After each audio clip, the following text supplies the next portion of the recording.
रेयांश टूटू की लड़ाई। सुबह सुबह हमेशा की तरह घर में शोर मचा था। रेयांश और टूटू फिर किसी छोटी सी बात पर लड़ रहे थे। कभी कॉपी को लेकर झगड़ा, कभी रिमोट, कभी बस कौन पहले साइकिल चलाएगा। हर दिन एक नया कारण।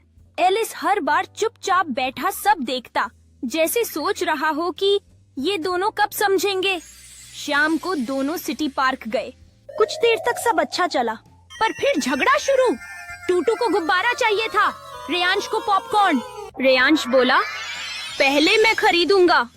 टूटू बोली, नहीं मैं पहले। दोनों की बहस इतनी बढ़ी कि टूटू गुस्से में बोली, तू जा अपनी राह, मैं नहीं बात करूंगी। और वो उल्टी दिशा में चल पड़ी।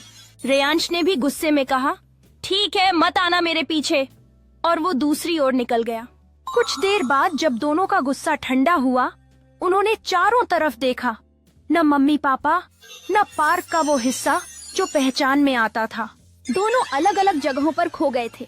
रेयांश एक कोने में बैठा डर के मारे कांप रहा था। वो सोच रहा था, काश मैं टूटू से झगड़ा न करता। उधर टूटू फव्वारे के पास एक बेंच पर बैठी थी। आंखों से आंसू बह रहे थे।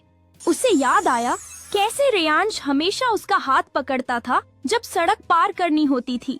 शाम होने लगी थी, सूरज ढल रहा था। दोनों अपने अपने डर से लड़ रहे थे। तभी पार्क का सिक्योरिटी गार्ड उधर से गुजरा।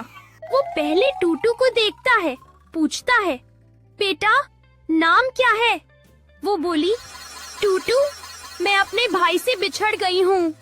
गार्ड ने वॉकी टॉकी पर खबर दी और कुछ ही मिनटों में दूसरा गार्ड रेयांश को भी ढूंढ लाया। जैसे ही दोनों आमने सामने आए, टूटू दौड़कर रेयांश से लिपट गई। दोनों रो रहे थे, पर अब खुशी के आंसू थे। रेयांश बोला, सॉरी, मुझे तुझे अकेला नहीं छोड़ना चाहिए था।